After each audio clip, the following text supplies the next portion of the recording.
play the ball. Two hands.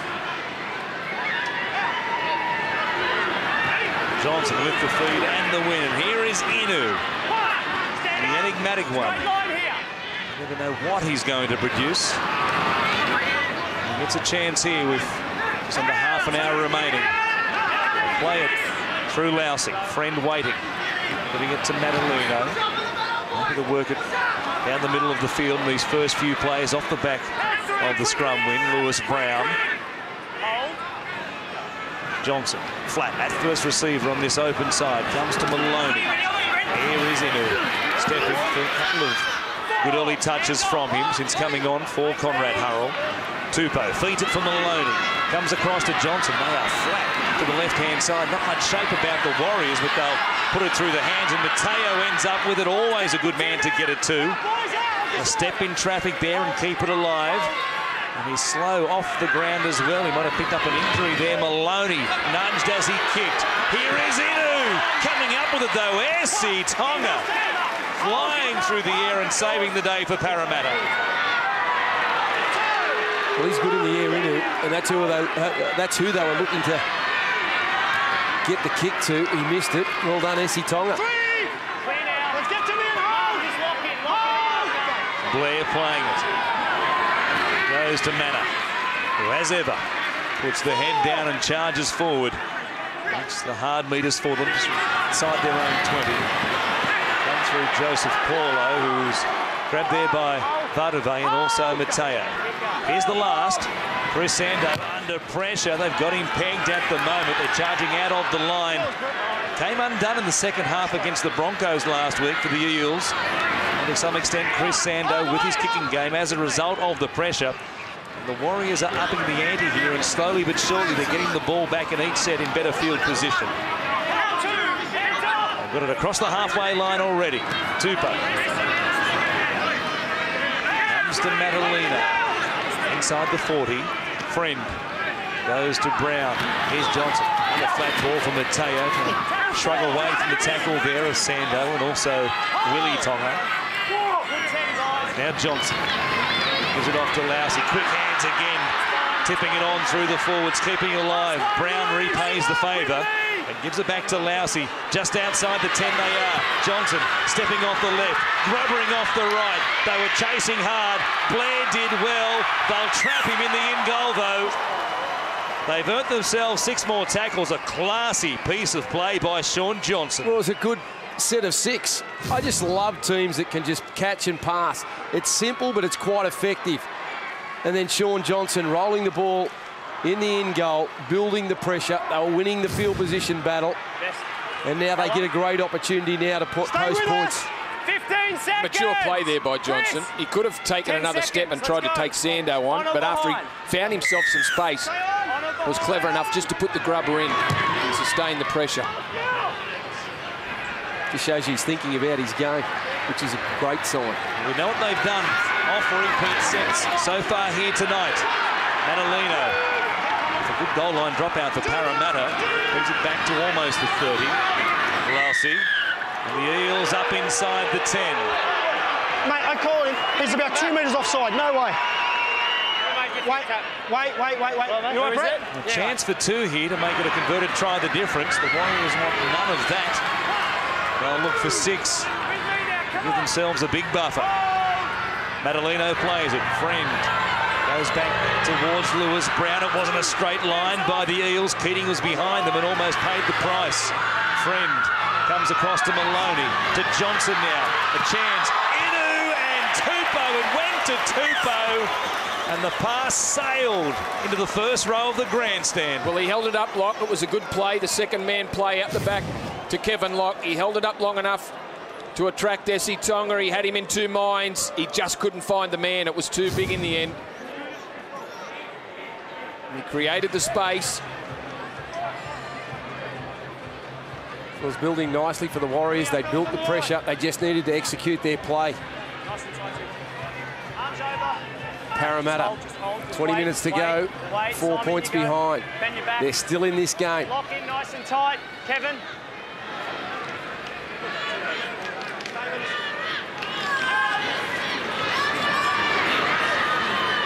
certainly are surviving at the moment. Still no change after 20 minutes of the second half to the score at the break. As Allgood works it forward, grabbed there, an effective tackle. Madalino around the legs, Mannering over the top. Now Manna on the angle, going nowhere. There's plenty of line speed from the Warriors at the moment. They're up in their faces, trying to limit the metres at this end of the field. Put some pressure on Sando and Roberts with their kicking game. The back end of the set. Sando, with that pressure in mind, will go one play early. Not a bad tactic. Locke gets to it on the full and still brings it back to play it just beyond the Warriors 40. Good thinking by Chris Sando to go a play early there and make sure he had nobody in his face on the kick. Varuve will play it. Friend. Here's Henry. Just outside the Parramatta 40. Inu taking midfield for a carry. Certainly is big enough to play in the back row should he want to. He'd prefer to be out wide though. Here's Friend. Falling backwards almost to play it for Lewis Brown. Maloney gives it to Inu. Comes towards Matua. He couldn't stop him getting the ball away. They come back midfield now. Friend feigned to kick. His pass bouncing up for Lousy. Stopped there. Gets it off to Mateo. He offloads it. Johnson gives it to Locke. Eventually they'll find a way through. Locke, he can tunnel his way through. Then he pops it back for Mateo. He comes to the line, gives it to Maloney. The Warriors at their best. They're keep it alive, offloading best. And eventually they found a way through. Kevin Locke thought he was in a scene from The Great Escape. Well, normally the 6 and the 7 are ball players, but I don't think there's many better in the game that running a hole than James Maloney. Good offload by Ino. He keeps things going. They could see the space. Nathan Friend feigns to kick, throws one along the ground. They are short in numbers. The inside to Mateo. Not surprising to see him keep it alive. Kevin Locke somehow gets to his feet again after crawling and then offloads out the back to Mateo, stays involved, and then Maloney just has to reach back slightly but has a great ability to run into a hole. The pass wasn't perfect. It was slightly behind him, but great involvement. And celebrations because we're only 18 minutes from full time, and that does put a gap between the two sides. Yeah, that's James Maloney's greatest asset, his ability to hit a hole. He likes a halfback that can float or a forward that floats across the field. He'll push up in support. He's not afraid to put his body on the line. But that was great football from the Warriors. They were very selective in how they went about it. You know, over the years they've learnt to offload, but they've learnt to be more selective with it.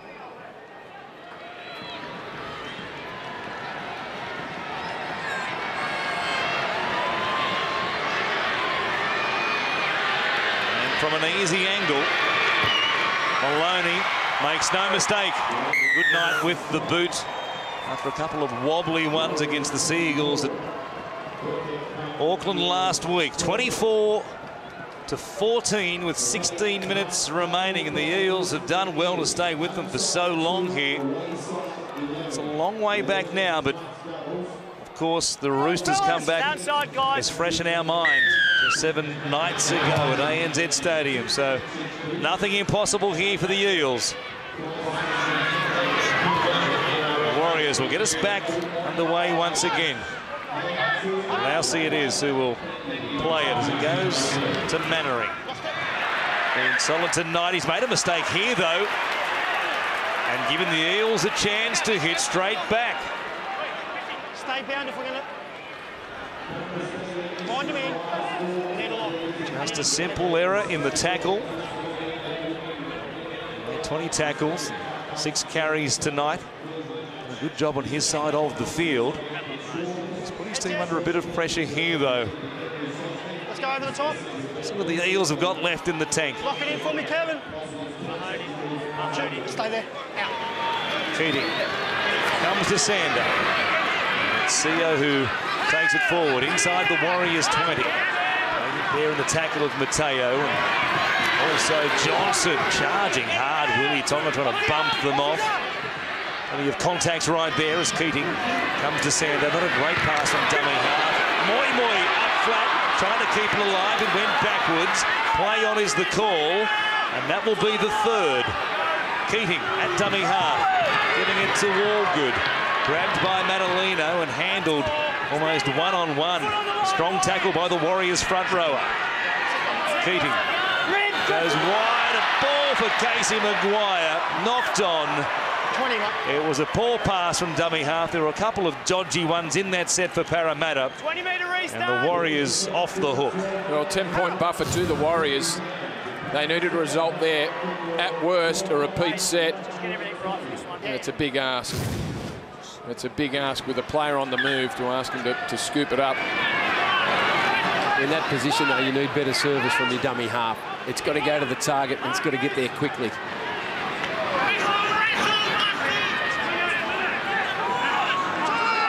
Another good chance for Parramatta. They've had some in this second half. Adding to their scoreline, here's Maloney again. Looking him run these lines. Almost busting the tackle there of Rennie Matua. Come back on the attack. Speaking of poor passes, and that was flat out terrible there from Nathan Friend, and it's given it straight back to the Eels. Well, they're just inviting Parramatta back into the game. The Warriors, 10-point lead. In their last two sets after points, they've turned it over. You're inviting trouble. And Moi plays it. Roberts to Essie Tonga. Playing with Daniela Lasalo outside him.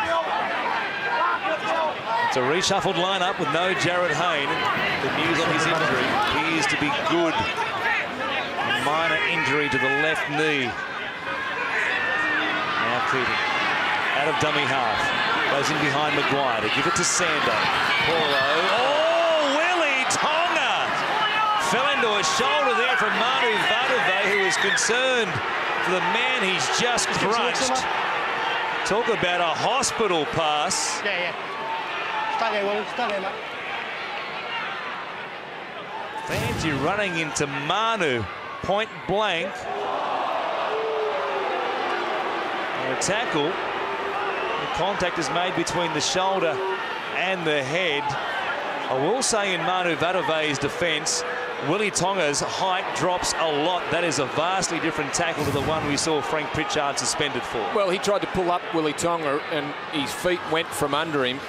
So he's dropped 6 inches And Simon. and quite quickly, but contact still made with the head. He's made contact with his shoulder on the head. Tackles on report. Very hard for Manu to do anything else. He stood his ground and Willie Tonga slid into him. Timeline, it's their ball. But it'll give Parramatta another set. That it will. The victim of circumstances there, Manu Vatuvei.